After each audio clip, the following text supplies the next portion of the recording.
솔직히 말씀해보세요. 여러분도 이런 기분 느낄 때 있지 않으신가요? 옆집 텃밭을 보면 토마토가 주렁주렁 열려서 가지가 휘어지는데 내 밭을 돌아보면 한숨만 나오는 그런 기분 말이에요. 왜 어떤 사람들은 땅에 막대기만 꽂아도 꽃이 피는데 우리는 제일 비싼 종자 씨앗을 심어도 겨우 시든 새싹 3개밖에 안 나오는 걸까요? 오늘은 성공담 자랑은 하지 않을 겁니다. 대신 좀 더 유용하지만 가슴 아플 수도 있는 작업을 해볼 거예요. 바로 진실을 파헤치는 겁니다. 저는 지난 시즌 동안 쓴 농사일지를 꺼내서 먼지를 털었습니다. 수확량 수 킬로그램을 날려버린 실수 하나하나를 꼼꼼하게 분석해 보려고요. 여러분은 자신이 모르는 사이에 어디서 채소를 잃고 있는지 알게 될 겁니다.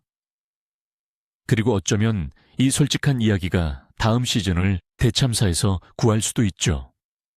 남의 실패를 통해 배우고 내 실수는 피할 준비가 되셨나요? 그럼 시작해 보겠습니다. 자, 먼저 분명히 짚고 넘어갑시다. 보통 인터넷에서는 완벽한 사진만 보게 됩니다. 윤기가 흐르는 고추, 축구공만 한 배추, 잡초 하나 없는 깨끗한 밭.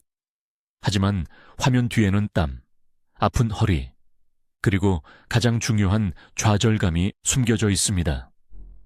저는 몇 년 동안 제 텃밭을 관찰해 왔습니다. 평범한 노트에 언제 심었는지, 날씨는 어땠는지, 뭘 주고 어떻게 관리했는지 모두 기록했죠. 그런데 올해 기록을 다시 읽어보고는 머리를 쥐어뜯을 뻔했어요. 이건 그냥 예고된 재난의 기록이었습니다. 제가 했던 행동들 속에 확실하게 실패를 보장하는 시스템이 있더라고요. 가장 억울한 건 그 실수들 중 상당수가 저는 최선을 다했다고 믿으며 했던 것들이라는 점입니다. 지금부터 저의 20가지 실패 목록을 하나씩 짚어볼 겁니다. 이건 대학 농업 전문가의 강의가 아닙니다. 제가 어디서 잘못된 길로 빠졌는지 깨달은 현장 실전 경험자의 고해성사입니다. 가장 처음 땅은 아직 눈에 덮여 있었지만 벌써 손이 근질거리기 시작했을 때로 돌아가 보겠습니다. 첫 번째이자 어쩌면 가장 치명적이었던 실수는 바로 씨앗을 살 때의 욕심입니다. 겨울철 원예 매장에 가셨던 때를 떠올려 보세요. 눈이 번쩍 뜨이고 봉투에 그려진 환상적인 채소 사진을 보며 이것저것 닥치는 대로 구매하게 되죠. 저도 수십 가지의 새롭고 이국적인 품종들을 잔뜩 사모았는데 이게 제 지역의 기후와 토양에 맞는지에 대해서는 전혀 생각지 못했습니다. 저는 포장에 있는 예쁜 그림과 초조생, 수확을 약속하는 문구에 완전히 현혹된 겁니다. 결국 그 이국적인 품종들 중 절반은 아예 싹조차 트이우지 못했고 나머지 절반도 여름 내내 시름시름 앓았습니다. 이 남쪽 손님들은 저희 지역의 급격한 온도 변화를 견딜 준비가 안 되어 있었던 겁니다. 우리는 확실한 결과를 보장하는 지역 적합 품종, 즉 검증된 클래식을 자꾸 잊고 현실적이지 않은 환상만 쫓게 됩니다. 이것이 바로 첫 번째 실수, 이성이 아닌 감정으로 구매했던 실수였습니다. 그리고 이어서 제가 냅다 저지른 두 번째 실수입니다. 바로 모종 심는 시기였죠. 저는 2월에 고추나 가지를 심으면 5월쯤이면 수확을 시작할 수 있을 거라고 생각했어요. 정말 큰 착각이었죠. 너무 일찍 심은 모종들은 흙에 옮겨 심을 때쯤에는 이미 지칠 대로 지쳐 있었고 웃자라서 줄기는 가늘고 길게 늘어져 버렸습니다. 좁은 포트 안에서 뿌리는 꽉 찼고 식물들은 진짜 밭을 보기도 전에 이미 노화가 시작된 상태였어요. 이식 후 바로 자라기 시작해야 하는데 얘네들은 2주 동안 몸살을 앓으며 그저 버티려고만 했죠. 그런데 저보다 한 달 늦게 파종했던 옆집 이웃은 땅딸막하고 튼튼한 모종을 얻었고 그 모종들이 제 연약한 모종들을 순식간에 따라잡고 훨씬 앞서 나갔습니다. 일찍 심는다고 능사는 아닙니다. 모종은 밭에 심어질 때, 은퇴할 때가 아니라 최상의 상태여야 합니다. 하지만 모종에 문제가 없었더라도 세 번째 실수가 저를 기다리고 있었죠. 바로 모종용 흙, 즉 배양토 준비였습니다. 저는 돈을 아끼려고 텃밭 흙 게시판 데는 피트모스만 섞어서 사용하기로 했어요. 베란다에서 흙을 얼려놓으면 소독이 될 거라고 생각했는데 착각이었죠. 그 흙과 함께 검은 물음병 혹은 모잘록병. 포자는 물론 어쩌면 해충 유충까지 집으로 들인 겁니다. 어린 새싹들은 하나둘 쓰러지기 시작했습니다. 정말 가슴 아픈 광경이었죠. 시작 단계에서 질 좋고 소독된 흙을 아끼는 것은 정말이지 스스로 발등을 찍는 행위입니다. 갓 태어난 작은 식물에게 필요한 건 거리에서 가져온 세균 덩어리 차를기 아니라 살균된 환경과 완벽한 영양 균형입니다. 이제는 압니다. 배양토는 믿을 만한 제조사에서 구매하거나 아니면 직접 만들더라도 반드시 강력한 열 처리로 소독해야 한다는 것을요. 이 소중한 모종들을 텃밭으로 옮겨 심을 때가 되자 저는 네 번째 실수를 저지릅니다.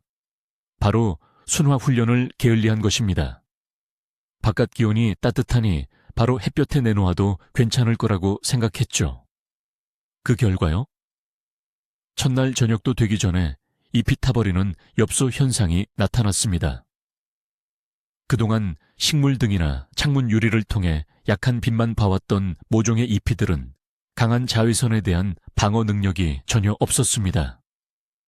잎이들은 말 그대로 새하얗게 타버리고 말랐습니다. 식물들은 엄청난 스트레스를 받았고 뿌리를 내리는 대신 초록잎을 복구하는 데 에너지를 쓰느라 성장이 멈춰버렸죠. 햇볕과 바람에 적응시키는 훈련은 매일 15분, 30분씩 시간을 조금씩 늘려가며 단계적으로 했어야 했습니다. 결국 저의 성급함 때문에 모종들의 성장이 2주나 지연되는 결과를 낳았습니다. 자, 이제 텃밭 이야기인데요. 다섯 번째 실수는 바로 토양의 산도, 즉 pH를 무시한 겁니다. 저는 수년간 제 후일을 계속 뿌렸어요. 주변에서 쟤는 무조건 좋대 라고 하도 말하니까요. 그걸 만능 비료라고 생각했죠. 하지만 정작 땅의 pH는 한 번도 확인해 본 적이 없었습니다. 알고 보니 제 밭은 원래부터 알칼리성이었어요. 그런데 제가 거기다 젤을 계속 넣어서 땅을 아예 콘크리트처럼 만들어버린 겁니다. 미량 원소들이 흙 속에서 꼼짝 못하고 뿌리가 흡수하지 못하게 완전히 막혀버린 거죠. 땅 속에는 영양분이 가득한데도 작물들은 굶주렸습니다. 잘못된 화학 반응 때문에 그걸 먹을 수가 없었던 거예요. 잎이 노랗게 변해서 저는 질소가 부족하다고 생각하고 요소 비료를 막 줬는데 사실은 제가 토양의 균형을 완전히 깨뜨린 거였습니다. 가장 기본적인 리트머스 테스트지 하나 사는 건 정말 얼마 하지도 않는데 그거 하나만 샀어도 이런 상황은 막을 수 있었죠. 제가 저지른 실수일기 6번째 항목은 바로 밀식입니다. 욕심이 또다시 화를 불렀죠. 텃밭에 어떻게든 최대한 많은 모종을 심고 싶었어요. 빼곡해도 괜찮아 하고 안일하게 생각했습니다. 근데 아니더라고요. 좁은 공간에서 식물들은 빛과 물을 두고 경쟁하기 시작했어요. 웃자라기 시작했고 서로 그늘을 만들었죠. 그런데 가장 치명적이었던 건 바로 통풍 문제였어요. 이 정글 같은 밭에 습한 공기가 완벽하게 정체되면서 곰팡이병의 온상이 된 겁니다. 역병 파이토프토라. 이 저한테 기립박수를 치는 꼴이었죠. 씨앗 포장지에 50cm 강력이라고 적혀 있다면 30cm가 아니라 50cm를 지켜야 합니다. 차라리 모종을 적게 심고 그 한 그루에서 한 바구니씩 수확하는 게 낫습니다. 100그루를 심고 달랑 토마토 한 개씩 얻는 것보다 말이죠. 7번째 실수는 바로 물주기 방식이었는데요. 저는 여기서 극과 극을 오가는 실수를 저질렀습니다. 처음에는 물을 자주 주되 겉흙만 살짝 젖을 정도로 조금씩 줬습니다. 저는 나름대로 식물을 아끼고 잘 보살피는 거라고 생각했지만 실제로는 뿌리가 땅속 깊이 내려가지 않고 표면에만 머물도록 만들어버린 셈이었습니다. 뿌리가 깊은 곳으로 수분을 찾아 내려가지 않으니 문제가 생겼습니다. 7월에 본격적인 더위가 찾아왔을 때 단 하루라도 물 주는 것을 빼먹었더니 표면에 있던 잔뿌리들이 전부 말라버렸고 식물들은 힘없이 축 늘어지고 말았습니다. 물주기는 횟수는 드물더라도 삽 한 자루 깊이까지 흙이 젖을 정도로 흠뻑 주어야 합니다. 이렇게 해야만 식물이 시원한 땅속 깊은 곳으로 뿌리를 뻗으면서 수분을 찾아 내려가게 됩니다. 그래야 식물이 환경에 강하고 튼튼해집니다. 매일 저녁 물뿌리개로 하던 저의 지나친 보살핌은 결국 식물들을 연약하고 나약한 상태로 만들고 말았던 겁니다. 8번째 실수는 바로 물의 온도입니다. 제 텃밭에는 지하수 관정이 있는데요. 저는 더운 날 시간을 아끼려고 호스를 바로 밭에 던져서 차가운 지하수로 물을 줬습니다. 하지만 땅속에서 바로 뽑아 올린 얼음장 같은 물은 뿌리에 엄청난 충격을 줍니다. 상상해 보세요. 40도에 육박하는 더위에 얼음물 샤워를 하는 것과 같습니다. 오이의 뿌리는 이런 스트레스를 받으면 작동을 멈추고 썩기 시작하며 결국 뿌리 썩은 병이 발생합니다. 그 결과 오이는 써지고 열매도 힘없이 떨어져 버렸습니다. 저는 물통에 물을 채우고 햇볕에 따뜻하게 데워지기를 기다리는 게 너무 귀찮았습니다. 이 게으름 때문에 오이 수확량의 절반을 손해봤습니다. 식물은 따뜻하고 미리 받아둔 물을 좋아합니다. 이것은 특히 오이나 호박 같은 박과 작물을 기를 때 절대 어겨서는 안 되는 불변의 법칙입니다. 9번째 실수는 바로 멀칭이었어요.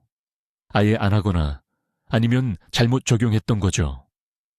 초여름에 땅을 그냥 흙 그대로 뒀어요. 햇볕은 쨍쨍 내리쬐고 땅은 쩍쩍 갈라지고 수분은 순식간에 날아갔죠. 뿌리도 엄청 뜨거웠고요. 그래서 이번엔 정신 차리고 갓 베어낸 풀을 두껍게 깔아 덮었어요. 문제는 너무 촘촘하고 줄기 가까이에 덮었다는 거예요. 그 풀이 썩으면서 열과 끈적한 진액을 내뿜기 시작했는데 이 부패가 그대로 토마토 줄기에 옮겨 붙은 거죠. 멀칭은 정말 좋은 방법이고 작물을 살리는 구세주 같은 역할을 하죠. 하지만 깔기 전에 충분히 말려줘야 하고 절대로 작물 줄기에 너무 밀착해서 덮으면 안 돼요. 공기가 통할 틈을 꼭 만들어줘야 합니다. 땅을 보호하려던 제 시도가 결국 채소에 썩은 부패 찜질팩을 만들어준 꼴이 된 거죠. 10번째 실수는 바로 식물의 잘못된 수영 관리였는데요. 특히 토마토에서 두드러졌습니다. 저는 곁순 따는 것을 너무 아까워했어요. 저 가지에도 분명 꽃이 필 텐데 왜 굳이 애써서 이 줄기를 잘라야 할까라고 생각한 거죠. 결국 제 토마토는 무성한 초록 덤불처럼 돼버렸습니다. 식물은 모든 에너지를 수백 개의 곁순과 잎을 키우는데 소진했고 정작 열매를 맺는데 쓸 힘이 없었던 겁니다. 토마토 열매는 작았고 익는 데 시간이 오래 걸리며 아주 느릿느릿하게 숙성됐죠. 냉정한 마음이 필요합니다. 수영 관리는 식물에게 이로움을 주는 일종의 외과 수술입니다. 우리는 식물의 에너지를 잎이 아니라 열매를 향하도록 집중시켜야 합니다. 불필요한 곁순 하나를 남겼다는 것은 곧 내 수확량을 도둑맞은 것이나 다름없습니다. 이 원칙을 이제는 정말 뼈저리게 깨달았습니다. 11번째 실수는 한여름에 질소를 과하게 준 것입니다. 작물들이 좀 시들시들해 보이길래 기운을 북돋아 줘야겠다고 생각했죠. 그래서 닭똥 액비에다가 풀을 발효시킨 액체 비료까지 섞어서 7월에 여기저기 흠뻑 주었습니다. 결과는 어땠을까요? 잎이 폭풍 성장했습니다.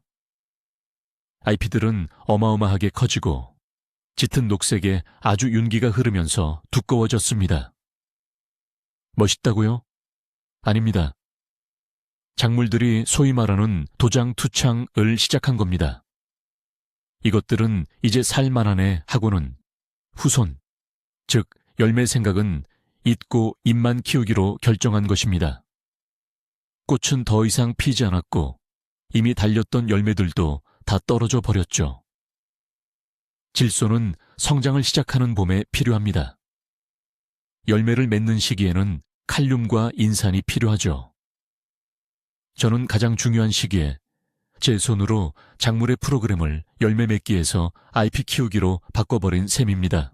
12번째 실수는 병의 초기 징후를 놓치는 겁니다. 오이 잎에 작은 반점이 생긴 걸 보고 뭐 별거 아니겠지, 햇빛에 탔거나 벌레 물린 자국인가 보다 하고 대수롭지 않게 넘겼습니다. 그리고 일주일 동안 도시로 떠났죠. 돌아와 보니 녹균병이 밭 전체를 휩쓸고 지나간 뒤였습니다. 병은 특히 습하고 따뜻한 날씨에 정말 순식간에 퍼집니다. 기다려서는 안 됩니다. 이상한 잎을 발견하면 바로 뜯어내고 태워버리고 친환경 약재로 식물을 처리해야 합니다. 저는 어떻게든 되겠지 하는 안일함 때문에 소중한 시간을 낭비했습니다. 예방은 치료보다 항상 더 쉽고 비용도 적게 듭니다. 이제 저는 돋보기를 들고 정기적으로 검사해야 한다는 것과 작물이 이미 새까맣게 변했을 때가 아니라 아주 작은 의심이 들었을 때 바로 조치를 취해야 한다는 것을 깨달았습니다. 13번째 실수는 이미 저기 코앞에 닥쳤는데도 벌레와 싸우려 드는 것입니다. 블랙커런트 잎이 이미 돌돌 말려 있을 때, 그리고 자두나무 꼭대기가 새까만 진딧물 덩어리로 뒤덮여 있을 때가 되어서야 비로소 진딧물을 발견했어요. 이렇게 번진 개체구는 친환경 방제로는 거의 손 쓸 수 없었죠. 결국 제가 정말 피하고 싶었던 독한 화학약품을 쓸 수밖에 없었습니다. 사실 한 달 전만 해도 개미들이 나무줄기를 타고 돌아다녔는데 말이죠. 그때 끈끈이 트랩 포획 벨트를 설치했어야 했고 초기 진딧물 군집은 물로 씻어냈어야 했어요. 문제의 시작 시점을 완전히 놓친 겁니다.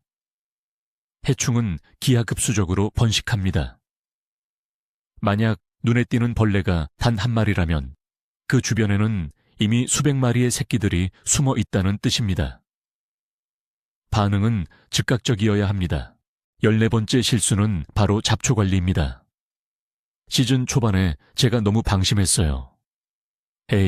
풀 좀 크다가 나중에 한 번에 다 뽑으면 되지 뭐 라고 생각했죠. 하지만 그 나중에가 왔을 땐 이미 잡초의 뿌리가 작물 뿌리와 엉켜버린 상태였습니다. 명아주 같은 잡초를 뿌리째 뽑아내다가 연약한 당근이나 비트의 잔뿌리까지 건드려 상하게 만들었죠. 게다가 힘센 잡초들은 채소가 먹어야 할 수분과 영양분의 대부분을 이미 땅에서 빨아들인 후였습니다. 잡초는 공격자입니다. 재배 작물보다 훨씬 강하고 빠르게 자라죠. 김매기는 풀이 아직 실처럼 가느다란 초기 단계에 있을 때 정기적으로 해줘야 합니다. 딱 일주일만 방치해도 자원 경쟁 때문에 곧바로 수확량 손실로 이어집니다. 15번째 실수, 바로 윤작을 하지 않은 것입니다. 작년에 감자를 심었던 곳에 올해도 또 심었습니다. 토마토 역시 원래 가지과 작물이 자라던 곳에 그대로 심었죠. 왜 그랬냐고요? 그냥 거기가 편했어요. 이미 밭을 갈아놨었거든요. 그 결과 감자싹이 땅을 뚫고 나오자마자 콜로라도 감자 잎벌레들이 마치 제 집처럼 방이며 달려들었습니다. 흙 속에 축적되어 있던 병균들은 2배나 맹렬한 힘으로 작물들을 덮쳤습니다. 토양은 지치고 특정 독소와 병원균을 쌓아놓게 됩니다. 같은 작물을 같은 자리에 몇 년 연속으로 심으면 절대 안 됩니다. 잎 채소와 뿌리 채소를 번갈아 가며 심고 작물의 과키예를 바꿔가면서 심어야 합니다. 바로 이것이 텃밭 건강의 기본입니다. 저는 그저 배치하기 편하다는 이유로 이 기초를 무시해버린 겁니다. 16번째 실수는 나쁜 이웃이에요. 담장 넘어 사는 사람들을 말하는 게 아니라 바로 식물들을 두고 하는 말이죠. 저는 완두콩을 양파 옆에 심었고 회향 페넬은 아예 콩밭 한가운데 박아버렸어요. 알고 보니 타감작용 알렐로파티이라는 게 있더군요. 식물들이 서로에게 영향을 미치는 현상이죠. 양파는 콩과 식물의 생장을 억제해서 같이 심으면 제대로 자라지 못해요. 그리고 회향은 그야말로 공격적인 독불장군이라 주변에 있는 거의 모든 이웃 식물들을 압도해버립니다. 저는 미관상 보기 좋고 이점도 있을 거라고 생각해서 혼합 재배를 시도했는데 알고 보니 텃밭에서 서로 미워하는 식물들끼리 공동체 전쟁을 벌이게 만든 꼴이었죠. 식물궁합표가 괜히 존재하는 게 아니에요. 옆에 뭘 심을지 결정하기 전에 둘이 혹시 서로에게 해를 끼치는 앙숙은 아닌지 꼭 확인해야 합니다. 17번째 실수는 바로 수정 문제입니다. 온실 안에는 벌이 필요 없는 단위 결과성 오이도 있었지만 벌이 필요한 일반 품종 오이도 함께 키웠습니다. 그리고 토마토도 있었죠. 저는 온도를 유지하려고 온실을 꽉 닫아뒀습니다. 그 결과는 꽃이 떨어져 버리는 낙화 현상이었습니다. 바람도 없고 곤충도 없으니 당연히 수분 가루바디 안 된 겁니다. 토마토는 자가 수정이 되지만 꽃가루가 제대로 떨어지려면 공기의 움직임, 즉 바람이 필요합니다. 저는 아침마다 작물을 흔들어 주거나 환기창을 열어 통풍을 시켜줘야 했고 입구 주변에 꿀풀을 심어서 뒤영벌 같은 곤충을 유인했어야 했습니다. 온실 내부에 정체된 공기, 완전히 죽은 듯한 무풍 상태를 만든 겁니다. 결국 작물들은 꽃만 피우고 열매를 맺지 못한 채 꽃을 몽땅 떨궈버렸죠. 18번째 실수는 바로 도구, 사용법에 관한 것입니다. 저는 정원 전체를 단 하나의 전지가위로만 사용해서 작업했습니다. 곰팡이에 감염된 사과나무의 병든 가지를 잘라내고는 곧바로 건강한 토마토의 곁순을 치러 갔죠. 마치 병동 환자 전체에게 주사기 하나로 주사를 놓는 의사처럼 제 손으로 농장 전체에 감염병을 퍼뜨린 것입니다. 도구는 반드시 소독해야 합니다. 의심스러운 식물을 다룬 후에는 물론이고 심지어 다른 작물을 손대기 전에도 소독해야 합니다. 알코올이든 소독약이든 클로르헥시딘이든 어떤 것이든 상관없습니다. 이것은 제가 게으름 때문에 무시한 위생규칙이며 그 대가로 병이 없어야 할 구역에서까지 병이 창궐하는 상황을 맞이해야 했습니다. 19번째 실수는 바로 수확 시기를 놓치는 것입니다.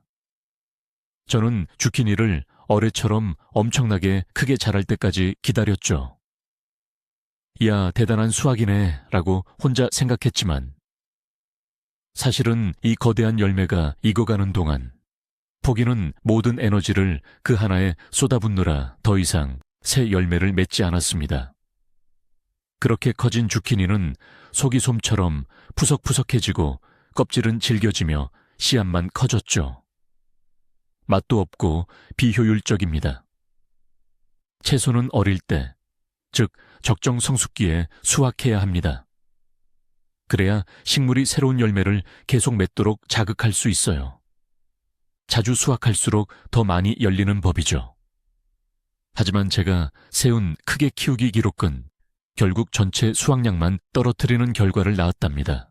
자, 그리고 마침내 20번째 실수입니다. 이건 식물 문제가 아니었어요.